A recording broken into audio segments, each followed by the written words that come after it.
ఈ బడ్జెట్తో ఏపీ ముఖ్యమంత్రి చంద్రబాబు నాయుడు రోబోలో రజనీకాంత్ని చూపించారు. తనలో ఓ సీన్లో రజనీకాంత్ తన మ్యాగ్నెట్ పవర్తో మ్యాగ్నెట్ పవర్తో కత్తులు కటార్లు మొత్తం ఐరన్కి సంబంధించిన వ్యవహారాలన్నీ లాగేసుకొని ఒక ఒక దేవుడిలాగా నిలబడతారు. అప్పుడు ఆడవాళ్ళంతా అవాక్ అయిపోయి దేవుడు వచ్చేసాడు, దేవత వచ్చేసిందంటూ దండం పెడతారు.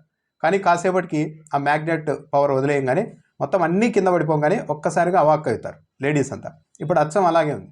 చంద్రబాబు నాయుడు ఎన్నికలకు ముందు తన సూపర్ 6 ద్వారా రోబో సినిమాలో మ్యాగ్నెట్ పవర్తో కత్తులు కటార్లు ఆకర్షించేసిన ఒక రజనీకాంత్ లాగా కనిపించారు.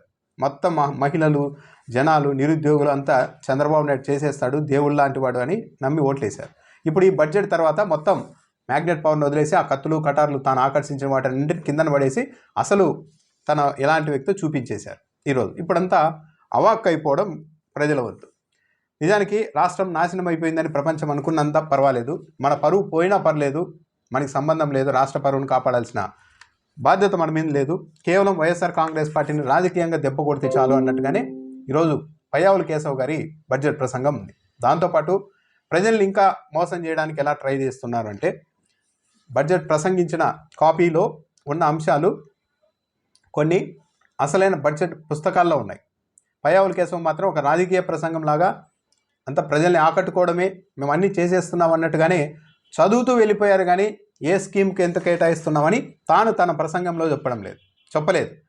ఈ పథకానికి ఇంత కేటాయిస్తున్నాం, ఇంతమంది లబ్ధిదారులు ఉంటారని ఎక్కడా చెప్పకుండా రాజకీయ ప్రసంగం వైఎస్ఆర్ కాంగ్రెస్ పార్టీ మీద విమర్శలు చేస్తూ చంద్రబాబు నాయుడు, నారా లోకేష్ను ప్రశంసిస్తూ ఆయన మొత్తం ప్రసంగం అంతా సాగిపోయింది. దీన్ని బట్టి చూస్తూ ఉంటే ఒక విషయం అయితే అర్థమవుతోంది, ఈ సూపర్ 6లు ఇవన్నీ ఇవ్వడానికైతే ప్రభుత్వానికి ఆసక్తి లేదు. పైగా కేవలం తల్లికి వందనం, రైతు భరోసా అంటే అన్నదాత సుఖీభావ్, ఈ రెండింటిలో మాత్రమే ట్రై చేస్తున్నట్టు ప్రభుత్వం యాక్ట్ చేస్తోంది. ఎందుకు చేస్తోంది అంటే ఈ రెండూ కూడా సరే, జగన్మోహన్ రెడ్డి ఒకరికి అమ్మఒడి ఇస్తే నేను అందరికీ ఇస్తానన్నారు, రైతు భరోసా జగన్మోహన్ రెడ్డి ఇస్తుంటే దానికి ఎక్కువ ఇస్తామని చెప్పారు. ఇలా ఆ స్కీములనే కాపీ కొట్టి కాస్త ఎక్కువ డబ్బులు ఇస్తామని చెప్పి తీసుకొని వచ్చారు. దాంతో ప్రజలకు స్పష్టంగా అర్థమైపోతుంది జగన్మోహన్ రెడ్డి పథకాలు ఇచ్చేవారు, చంద్రబాబు నాయుడు వీటిని కూడా ఇవ్వడం లేదని. దాంతో కొద్దిగా ఒత్తిడికి గురై ఈ రెండు స్కీముల్ని ఇంప్లిమెంట్ చేయడానికి చేస్తూ ఉన్నట్టు వెనుక ముందు ఆడుతూ మాటలు చెప్తూ దాటేస్తూ ఒక ఏడాది ఎగ్గొట్టేసి ఇప్పుడు మళ్ళీ చేయబోతున్నారని చెప్తున్నారు. ఎంతవరకు చేస్తారన్నది చూడాలి. అంటే జగన్మోహన్ రెడ్డి తెచ్చిన నవరత్నాల్లో ఒక 2 రత్నాల్ని మాత్రమే కాపీ కొట్టి ఇంప్లిమెంట్ చేయడానికి ట్రై చేస్తున్నారు. తాను స్వతహాగా ఇచ్చిన సూపర్ 6 హామీలు కావచ్చు, 140కి పైగా హామీలు కావచ్చు మేనిఫెస్టోలో, వాటి జోలికి మాత్రం పెద్దగా చంద్రబాబు నాయుడు పోవడం లేదు. మరీ ముఖ్యంగా మహిళలకు 1500 ఇస్తామని చెప్పారు. యాక్చువల్లీ ఈ స్కీమ్ ప్రకటించిన తర్వాత అప్పటి వరకు జగన్మోహన్ రెడ్డి వెంట ఉంటారనుకున్న మహిళలంతా వైఎస్ఆర్ కాంగ్రెస్ పార్టీ నాయకులను చూడడానికి కూడా ఇష్టపడలేదు. ఇంకా చంద్రబాబు నాయుడు వచ్చేస్తారు, నెలకు 1500 ఇస్తారు, ఇంకేమి, ఇంకా 2 పిల్లలుంటే 3 పిల్లలుంటే 45,000 అమ్మఒడి వచ్చేస్తుంది, ఇంకా అసలు ఊహించేసుకున్నారు లక్షలు వచ్చేస్తాయి మనకి ఏటా అని. దాంతో మొత్తం అంతా ఓట్లు వేసేశారు. కానీ ఇప్పుడు ఏంటి పరిస్థితి? అది కూడా లేకుండా పోయింది, ఇచ్చే పరిస్థితి కనిపించడం లేదు. తెలంగాణలో ప్రభుత్వం అధికారంలోకి వచ్చిన వెంటనే ఆ ఉచిత బస్సు సర్వీసులన్నా మొదలుపెట్టింది, ఇక్కడ అది కూడా లేదు. నిరుద్యోగులు పాపం, కొత్త పిల్లలు చంద్రబాబు నాయుడు గురించి గతంలో అంత ఐడియా లేని వాళ్ళు కొత్తగా నిరుద్యోగులుగా ఆ వయసు వచ్చి ఇప్పుడు నిరుద్యోగుల జాబితాలో చేరిన వాళ్ళంతా చంద్రబాబు నాయుడు 3000 ఇస్తాను అనేసరికి ఇస్తారేమో, నిజంగానే ఖర్చులకైనా ఉంటుందని నమ్మేసి ఓట్లు వేశారు. ఇప్పుడు వాళ్ళకు మళ్ళా అసలు సినిమా అర్థమవుతోంది. పయ్యావుల కేశవ్ బడ్జెట్లో చేసిన కొన్ని విమర్శలు చూస్తే అప్పుల సామర్థ్యం 0కి చేరిందని చెప్పారు ఆయన. అప్పుల సామర్థ్యం 0కి చేరింటే 136,000 కోట్ల రూపాయలు ఈ 8 నెలల్లోనే ఈ రాష్ట్ర ప్రభుత్వం ఎలా అప్పు తీసుకురాగలిగింది? ఇప్పుడు కొత్తగా బడ్జెట్లో 0 సామర్థ్యం ఉంది, అప్పులు తీసుకోవడానికి మనకి లేదని చెప్తూనే ఈ బడ్జెట్ అంచనాల్లో వచ్చే ఏడాది ఈ రాబోయే ఆర్థిక సంవత్సరంలో ఏకంగా 104,000 కోట్ల రూపాయలు అప్పు చేస్తామని ఎలా ప్రకటించారు? ఓపెన్ మార్కెట్ నుండి 80,456 కోట్లు, గవర్నమెంట్ ఆఫ్ ఇండియా నుండి 21,000 కోట్లు ఇలా అప్పులు చేస్తామని చెప్పారు. మొత్తం 104,000 కోట్ల రూపాయలు అప్పు తెచ్చేందుకు సిద్ధమయ్యారు. మరి జగన్మోహన్ రెడ్డి అసలు రుణ సామర్థ్యమే లేకుండా రుణ సామర్థ్యం 0కు పడేసింటే మళ్ళీ ఇన్ని లక్షల కోట్ల అప్పులు ఎలా పుడుతున్నాయి? పైగా ఏం చెప్తున్నారు పయ్యావుల కేశవ్ గారు? మేము వచ్చేసరికి వ్యవస్థ కుప్పగూలిపోయింది, అధికారం చేపట్టే నాటికి అధ్యక్ష అప్పులు భారీగా పెరిగిపోయాయి, అది పరిస్థితి, అందుకే మేమేం చేయలేకపోయాం అంటూ మాట్లాడారు. కానీ జగన్మోహన్ రెడ్డి ముఖ్యమంత్రి అయినాటికేమి 1,000 కోట్ల రూపాయలతో ఏమైనా నగదు ఇచ్చారా? యనమల రామకృష్ణుడే చెప్పాడు, మేము కావాల్సినంత చోట్లల్లో అప్పు తెచ్చాం, ఇంకా జగన్మోహన్ రెడ్డి ఎక్కడ అప్పు తెస్తారో ఎవరు అప్పిస్తారో కూడా చూస్తామన్నారు. ఈనాడులో 100 కోట్ల రూపాయల ఖజానాలో ఉందని ఈనాడులో రాశారు.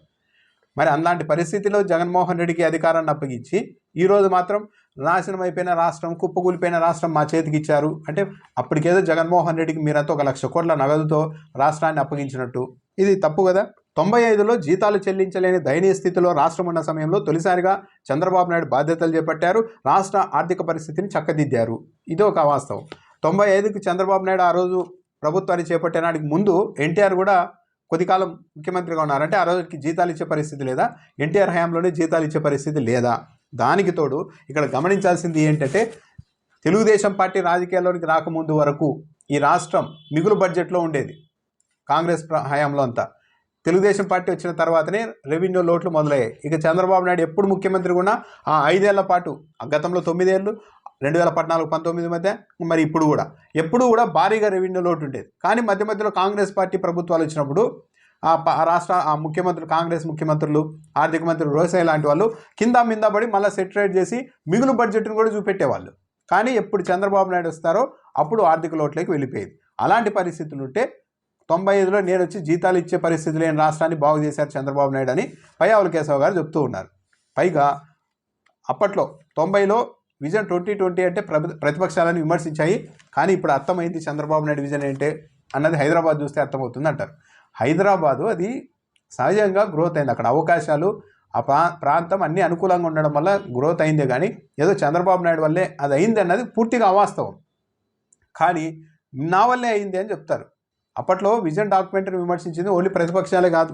స్విట్జర్లాండ్ ఆర్థిక మంత్రి పాస్కల్ వస్తే ఇలాగే రెడ్డి స్లాబ్ ఎలాగైతే అభివృద్ధి చెందుతుందో, ఒక కంపెనీని చూపెట్టి ఎలాగైతే వృద్ధి రేటు ఉందో మన రాష్ట్రం కూడా అలాగే వృద్ధి చెందుతుందని కంపారిజన్ తీసినప్పుడు ఆయన రాష్ట్రం వేరు, ఒక కంపెనీ వేరు, ఇలా కథలు మా దేశంలో చెప్తే జైల్లో అయినా పెడతారు, లేకుంటే ఇంకో చోటు కన్నా తీసుకెళ్తారు అని చెప్పారు ఆయన ఆర్థిక మంత్రి, స్విట్జర్లాండ్ ఆర్థిక మంత్రి. అది పరిస్థితి. ₹2 కిలో బియ్యం పథకాన్ని తెలుగుదేశం పార్టీ ప్రవేశపెట్టింది. దేశం మొత్తం ఈ నమూనాని అనుసరించిందని కూడా పయ్యావుల కేశవ్ చెప్పారు. చాలామంది ఏమనుకుంటారంటే ఎన్టీఆర్తోనే ఈ స్కీమ్ వచ్చింది, ఈ రైసెన్స్ స్కీము దేశంలో అనుకుంటారు. కానీ అది కాదు. తమిళనాడులో 69లోనే అన్నాదొరై ఈ పథకాన్ని ప్రవేశపెడితే కాంగ్రెస్ పార్టీ కుప్పకూలిపోయింది ఆ దెబ్బకి, ఆ స్కీమ్ దెబ్బకి. అప్పట్లో ఎన్టీఆర్ మద్రాసులో ఉండేవారు. ఆ పథకం ఇంపాక్ట్ చూసిన ఎన్టీఆర్ తాను పార్టీ పెట్టినప్పుడు, రాజకీయాల్లోకి వచ్చినప్పుడు ఇక్కడ ఆ స్కీమ్ను కాపీ కొట్టి ఇక్కడ ఇంప్లిమెంట్ చేశారు. అయితే ఎన్టీఆర్ ₹2 కిలో బియ్యం ఇస్తూ ఉంటే చంద్రబాబు నాయుడు ముఖ్యమంత్రి అయిన తర్వాత తొలుత ₹3.5 కిలో బియ్యాన్ని పెంచారు ధరని. ఆ తర్వాత ఏకంగా ₹5.25 చేశారు చంద్రబాబు నాయుడు ముఖ్యమంత్రిగా ఉన్నప్పుడు. ఎప్పుడు 2004 ముందు 2004 ముందు ఆ స్థాయిలో కిలో ₹5.25 తీసుకెళ్లారు. కానీ వైఎస్ఆర్ గవర్నమెంట్ వచ్చిన తర్వాత మళ్ళీ ఆ బియ్యం ధరని తగ్గించారు. అది చంద్రబాబు నాయుడు గారు ఎప్పుడు కూడా పేదలకి తక్కువ ధరకి వాళ్ళని ఎప్పుడూ ఆలోచన చేయలేదు. ఆయన పెంచుతూ వెళ్ళారు ధరల్ని. ఇక అమరావతి గురించి అయితే పూర్తిగా అవాస్తవాలు. ఎంత ఇదిగా చెప్పేశారంటే ఇవాళ మేము రాజధాని పనుల నిర్మాణం కోసం బడ్జెట్ నుండి ₹1 కూడా కేటాయించడం లేదు. తనకు తానే ఆర్థిక వనరులు సంపాదించుకునే ప్రాజెక్ట్ అమరావతి. ప్రపంచ బ్యాంకు, ఏషియన్ బ్యాంకు, హడ్కో వంటి ఆర్థిక సంస్థల సహకారంతో కేంద్ర ప్రభుత్వం ద్వారా అమరావతికి నిధులు సమకూర్చే ఏర్పాటు ప్రభుత్వం చేసింది. దీంతో రాష్ట్ర బడ్జెట్ సహాయం లేకుండానే స్వీయ పెట్టుబడి వనరులు కలిగిన రాజధాని నగర ప్రాజెక్టుగా అమరావతి అని చెప్పారు. అసలు అమరావతి అదేదో ఒక రోబోలాగా తనకు తాను సంపద అంతా తెచ్చుకొని, వనరులు తెచ్చుకొని కట్టేసుకుంటుంది, మనకు సంబంధమే లేదన్నట్టు మాట్లాడుతున్నారు. కానీ ఇప్పటికే 31,000 కోట్ల రూపాయలు అమరావతి కోసం అప్పు చేశారు. కేంద్ర ప్రభుత్వం వనరులు, నిధులు ఇవ్వడం కాదు, అప్పు ఇప్పించింది. అవన్నీ మళ్ళీ రాష్ట్ర ప్రభుత్వమే కట్టాలి. కాబట్టి మనకి ఏం సంబంధం లేదు, ₹1 కూడా కేటాయించాల్సిన అవసరం లేదంటే 31,000 కోట్ల రూపాయలు అయితే ఆర్థిక భారం పడుతుంది కదా అప్పు రూపంలో. పైగా తన ప్రసంగంలో పయ్యావుల కేశవ్ ఇలా చెప్పారు. కానీ బడ్జెట్ బుక్కుల్లో మాత్రం అమరావతి నిర్మాణానికి బడ్జెట్ నుండి 6,000 కోట్లు కేటాయించేశారు. మరి ఇదేంటో, మరి ₹1 కేటాయించడం లేదని చెప్పారు. అంటే బహుశా ప్రసంగాన్ని మాత్రమే టీవీల్లో ప్రజలు వింటారు, ఆ బడ్జెట్ బుక్కుల్లోనికి వెళ్ళి దేనికి ఎంత కేటాయించారన్న చూడరు కదా అన్న ఉద్దేశంతో ఇలా పయ్యావుల కేశవ్ గారు మాట్లాడారా అన్న ఒక అభిప్రాయం కూడా కలుగుతుంది. తల్లికి వందనం స్కీమ్కి ఎంత కేటాయించారు? అలొకేషన్స్లో కేవలం 8,278 కోట్ల రూపాయలు మాత్రమే. కావాల్సింది 12,400 కోట్ల రూపాయలు. అయితే ఈ లెక్కను చూస్తే మొత్తం రాష్ట్రంలో 87 లక్షల మంది మామూలుగా విద్యార్థులు ఉన్నారు లెక్క ప్రకారం. కానీ ఈ కేటాయింపులు చూస్తే కేవలం 55 లక్షల మంది పిల్లలకి మాత్రమే ఈ తల్లికి వందనం ఇవ్వడానికి సాధ్యమవుతుంది. ఇక అన్నదాత సుఖీభావుకి కూడా అంతే, 6,300 కోట్లు కేటాయించారు. ఇది మొత్తం 55 లక్షల మంది రైతులుంటే ఈ మొత్తంతో చూసుకుంటే 45 లక్షల మందికి మాత్రమే ఈ అమౌంట్ సరిపోతుంది. మరి ఎందుకు ఈ స్థాయిలో కోత పెట్టారు అన్నది కూడా చూడాలి. అన్నిటికీ మించి వృద్ధులకు సంబంధించిన పింఛన్ ఇప్పుడున్న ఈ నెల ప్రకారం చూసుకున్న ఏడాదికి 32,634 కోట్ల రూపాయలు అవసరం. కానీ బడ్జెట్లో కేటాయించింది 27,518 కోట్ల రూపాయలు మాత్రమే. అంటే ఇప్పుడున్న దానికంటే 5,116 కోట్ల రూపాయలు తగ్గించారంటే కొన్ని లక్షల మంది పింఛన్లను ఎత్తేయబోతున్నారా? అంతే కదా, డబ్బులు లేనప్పుడు ఇంకెలా చేస్తారు? అంటే తొలగించేందుకు సిద్ధమయ్యే ఇలా బడ్జెట్లో అమౌంట్ తగ్గించేశారా అన్నది కూడా అనిపిస్తుంది.